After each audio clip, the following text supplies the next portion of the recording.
"This is the last gift I'll ever give you," my husband said, pushing divorce papers at me. "I've decided to marry someone else, so thanks for being a money machine until now." The man I had been with for many years turned out to be a terrible person. This is the story of how I got my revenge.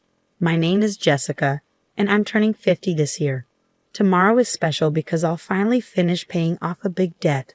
My husband, Lance, and I have worked really hard together. We got married 20 years ago when I was 30 and he was 35. He ran a liquor store he inherited from his parents after they passed away. I worked in an office. We met through a mutual friend and started dating, thinking about marriage from the beginning. I had one worry back then. What if Lance asked me to run the store with him? I was working as a financial consultant, advising individuals and businesses on insurance and investments. I was making good money for a 30-year-old and loved my job. I was also studying for a certification to advance my career when he proposed. He told me, "I know you've been working hard for that certification. I want to support you in any way I can. I have enough staff at the store so I can manage it myself. You should pursue your dreams." His words helped me decide to marry him. He seemed kind and supportive, always on my side. I really wanted to build a life with such a man. As we agreed, he focused on his business, and I focused on my work. We thought our marriage was going well. About a year later, he went to work, and I was enjoying a day off at home. While vacuuming under the bed, I saw a lot of papers. We had moved in less than 6 months ago, so I wondered why there was such a mess. I picked up a crumpled piece of paper and opened it. The bold header caught my eye. Reminder of payment. The total debt in Lance's name was $200,000. $200,000. Wait, it's not 2,000, is it? My head started spinning. Why did he hide such a large debt from me? I confronted him as soon as he got home that day. "What is this debt? What's going on?" "No, it's not what you think. It was left to me by my parents." The debt was not personal but tied to his liquor store. His parents had accumulated it, and when he took over the business, the debt came with it. It was secured by the land and the house we lived in, so he had no intention of renouncing the inheritance. I understood it wasn't his personal debt, but it couldn't be ignored. "But this is a payment reminder. Aren't you paying it back every month?" I asked. "I am, but sales fluctuate from month to month. Sometimes I can't pay them back during the slow months. I have to pay my staff first, so I asked the creditors to wait." That's when the letter came. At first, his explanation seemed reasonable, but delaying payments was clearly not a good idea. The letter included the words, "Final notice." "I didn't tell you because I didn't want you to freak out. Don't worry though, business is on track, and we haven't been evicted from the house, right?" That's true, but I looked at him anxiously. Then he mentioned something unexpected. "If you're so worried, why don't you help me pay it off? You are making quite a lot, aren't you?" "Huh?" I wasn't comfortable with where this was going. It wasn't my store. A husband and wife were supposed to help each other, but "My debt is also yours," he insisted. "That's a bit sudden. Are you okay if my store goes out of business? Many people would be affected if it closed." He was right. His store had become a vital part of the community. It was in the suburbs where there weren't many other shops or supermarkets. He sold fresh foods like meat and fish and even offered home delivery. I had visited the store several times, and it was always busy. Some customers had told me how grateful they were to have it in the neighborhood. "Please, honey, I'm working hard to keep the business going. Please help me pay off my debts." I respected how seriously he took his work and his dedication. I didn't want to see his store disappear. I didn't want that to happen. Being married means supporting each other, so if he was struggling, it felt natural for me to help. "Okay, I'll pay as much as I can from my salary every month. You can focus on managing the store." I could help with the finances, but only he could run the store. I was glad he trusted me to help. However, this was the start of a change in him. About 3 years had passed since I started taking on his debt. He often came home late. "What were you doing until this late? Were you drinking?" "I just had a few drinks with my customers." "Honey, did you make the payment this month?" For some reason, he sounded condescending. "I did last week." "Why?" "The store depends on you. You'd better keep paying on time." When he was drunk, he would give me orders. At first, I thought it was just the ramblings of someone who'd had too much to drink, but it started to bother me when it happened repeatedly. He acted like it was normal for me to handle his debt. By the way, Matt has a third kid now. I envy him. Matt was his high school friend who also had his own business, and his wife worked with him in the store. I've been wanting to talk to you about that. Don't you think it's time for us to start a family? His reaction was very cold. What? A baby? My business has just started to pick up, and we're still in debt. How can we be so irresponsible? That was his response. I tried to keep my frustration in check. Matt has 3 children now, right? We can manage one too. His parents are still around, and his wife works in the store. We're not in the same situation. I couldn't argue with that. I had always dreamed of having children after getting married, but it seemed that dream was slipping away. So, until I pay off all your debts, we can't have a baby. Well, I guess that's how it will be. If you make a lot of money and pay off the debts quickly, I'll consider it.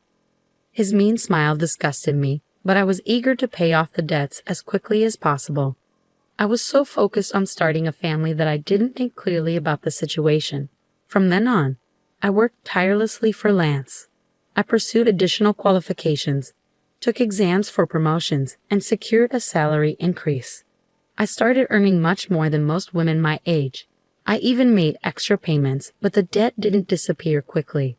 Before I knew it, I turned 40 and had to give up on having children. I told myself I still had my husband, and that was enough. He depended on me, and I was willing to do anything for him. As long as I believed that, I remained happy. But Lance started coming home later and later, sometimes not until the morning. I was working in the store one morning when I realized how late it had gotten. I had to go out with a customer, and when I returned, the sun was up. Seeing Lance working so hard to keep the store going made me feel like I had to do my best as a wife too. We were in this together, working toward a better future. Months and years passed, and finally, the day came when I was ready to make the last payment. I had given up all kinds of luxuries to pay off the debt, but now that was over. I could finally use my hard-earned money the way I wanted. I realized that since getting married, I had been so focused on money. We had never taken a vacation or dined at a nice restaurant. Now in our 50s, I hoped we could finally enjoy those things. On the day of the last payment, I took a day off. I made a special dinner, prepared a bottle of wine, and baked Lance's favorite chocolate cake. I wanted to celebrate our new debt-free life together. When he came home from work, I had everything set up and said, "It feels like the last 20 years have gone by so fast, doesn't it?" He seemed to be trembling and kept his head down. I thought he might be crying from happiness, but then he started laughing in a way I had never heard before. "What's going on? Are you okay?" The man who was supposed to be my husband said something shocking. "You are dismissed. I'm grateful for the past 20 years. Thanks to you paying off all my debt, I'm free now. Great job. I don't need you anymore." "What are you talking about?" I was completely confused. Then he pulled something out of his bag. "This is my last present to you." The bold letters on the paper read "Petition for Divorce," and it hit me hard. He continued proudly, "I've decided to marry someone else, so you're no longer useful to me. Thanks for being my cash dispenser all this time." "You're getting remarried? Have you been cheating on me?" I remembered how he always came home late, claiming it was for work or socializing. While I was working hard to pay off his debt, no way. He kept his smug expression. "I would never cheat. I've already found someone else I want to marry. I wanted to wait until you cleared my debt before divorcing you." Tears filled my eyes as I looked at the ruined celebration. "Get out of here." He handed me the divorce papers. My anger flared up faster than my sadness or despair. "Fine, but you won't regret this," I managed to say through clenched teeth. "No, I won't. Why would I regret divorcing an old hag like you?" "An old hag? If I'm that, then you're just an old fart," I shot back. His delusions were so ridiculous that I regained my composure and took the divorce papers. "I'll take these for now, and I'll be in touch," I said as I packed up my things and left. It was shocking how easily 20 years of marriage had come to an end. Alone, I finally let the tears of emptiness and frustration flow. I contacted my attorney for the divorce agreement and asked for a background check on his new bride. Soon after, I got a call from Lance. "Hey, Jessica, what's with this document?" He sounded furious, and I could almost picture him fuming on the other end of the line. I stayed calm. That's the divorce agreement. What's the problem? I know what it is, but why do I have to pay you back for this loan? He sounded panicked and kept yelling, "This is crazy. This isn't right." He was upset about the part of the divorce agreement that required him to repay the money I had covered for his debt. This was supposed to be something you did out of goodwill, wasn't it? Why are you bringing this up now? What do you mean? I did it as your wife, but now that we're divorcing, it's different, I explained. Then the regret you mentioned is, he finally understood. When he asked for a divorce, my immediate thought was to make him repay the debts. My job involved dealing with various clients, including those with divorce and inheritance issues. Through them, I had connections with experienced attorneys. I consulted them right away. The total amount he owed, including the interest I had paid on his behalf, came to a little over $300,000. I was determined to get that exact amount back. That was all I was asking for. He must have realized how serious I was by my firm stance and by seeing the name of a well-known attorney on the document. He had thought he could get rid of his wife without any financial obligations, but he was completely mistaken. "You know I don't have much money," he said. "Well, why don't we sell the store to cover it?" I suggested. "If I do that, I won't have anything left." "You're like Satan," he retorted. "You're only 55. You could still find another job if you needed to," I pointed out. "Give me a break," he snapped. My conversation with him was completely nonsensical. I wanted to hang up immediately, but there was one last thing I needed to ask. "By the way, how's it going with your new bride-to-be?" "That's none of your business," he snapped. I couldn't help but laugh at his abruptness. "Sounds like you're having a tough time." "Good luck," I said as I was about to hang up. "Wait, I decided not to marry her. We can start over," he begged. For some reason, he thought he could plead for another chance. I shouted my final words and hung up. "Start over. Don't kid yourself. I don't want you." I had been married to this man for 20 years. I wondered if I looked even more foolish than he did in the eyes of others. I had genuinely respected him until the divorce. I had seen how hard he worked for the store and his customers, and I wanted to support him. 20 years later, I realized Lance was just a fool. The remarriage he talked about was nothing more than a fantasy. It all started when he flirted with a teenage university student who worked part-time at his store. "You're so cute, Melissa. Will you be my wife?" he asked her. She played along, jokingly saying, "Well, I might consider it if you let me be a full-time housewife." The truth was, she never took him seriously. The idea of marrying a man nearly 40 years older was just a joke to her. When Lance kept pushing her to marry him, she was horrified. Her parents had to step in and get a restraining order against him. When I read the private investigator's report, I laughed so hard I almost hyperventilated. When Lance started coming home late, I thought he was just working hard.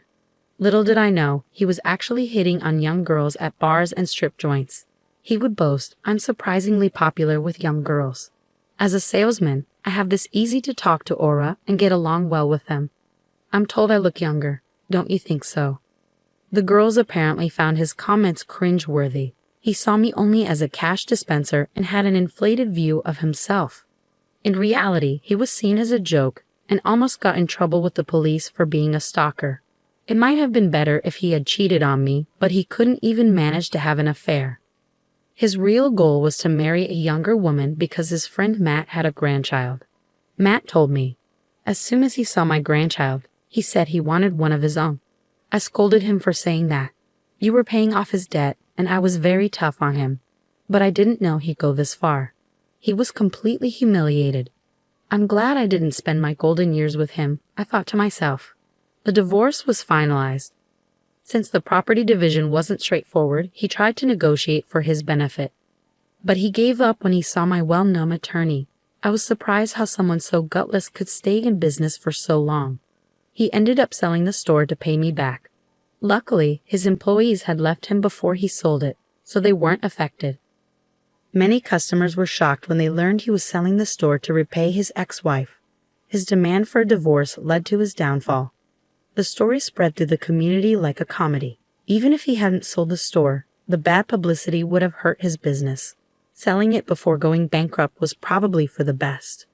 The money from the sale wasn't enough to cover what he owed me, so he still works part-time jobs to repay me. I occasionally get messages from him. It was all my fault. Can we get back together? I was crazy back then because Matt was showing off his grandkid. Despite blocking his number, he kept calling from different phones until my attorney warned him, "If you contact your ex-wife any further, we'll file a restraining order." The calls stopped after that. As usual, he's scared of the attorney. By the way, guess what I do now? I'm a marriage counselor. When I turned 50 and wanted a new career, a friend opened a matchmaking business and I joined her.